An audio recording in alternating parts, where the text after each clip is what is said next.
जोर से अप्रोच से कम. Actually, I am Digvijay Singh. The people over here are very much agitated against the incident which has happened in last day. What happened is, cow is very sacred to all of us.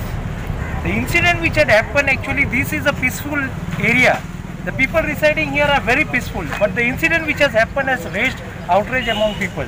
This way, there are many people who are thinking it's a religious this thing.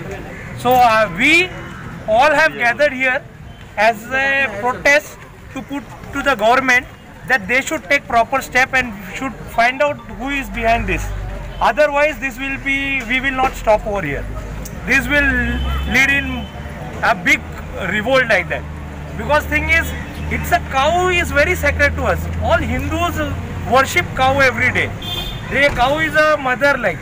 So they have to act. The government has to act and find it out. Because it is not like it was happening in a low-lying area. It is openly, the cow was slaughtered openly. It is a shameful act, and the person who has committed this act should be hanged. Madam इसका भी ले लीजिए.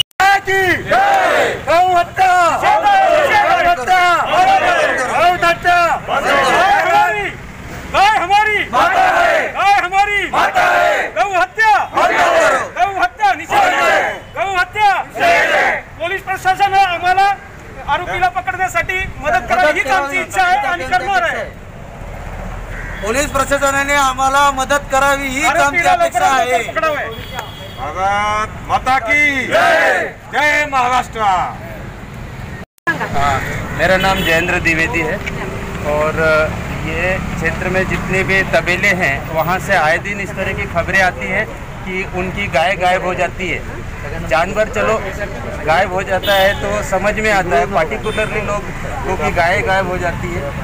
और इससे हमारा sentimental इसलिए जुड़ा हुआ है कि जो भी है हम लोग पूजा पाठ के लिए वहाँ पे जाते हैं. जिनके 3-4 तबेले हैं, जिनके पास 2 या 4 गाय होती हैं, 3 साल से हम लोग भी उसी गाय को पूजा करते थे, उसी गाय को रोटी खिलाते थे. आज अगर मैं उसको देखता हूँ कि उसके 4 टुकड़े होके पड़े हुए हैं तो ये मेरे लिए ऐसा लगता है कि जैसे मेरे भगवान को किसी ने मार दिया है. तो ये कैसा है कि मेरे लिए बहुत सेंटिमेंटल पार्ट है ये. 3 साल से मैं जब अपने बच्चों को स्कूल से लेकर रिटर्न आता था तो मेरे बच्चे वो गाय के लिए रोटी रखते थे. हम लोग 1 रोटी गाय के लिए रखते ही है और 3 साल से मैं वो गाय को पूज रहा था.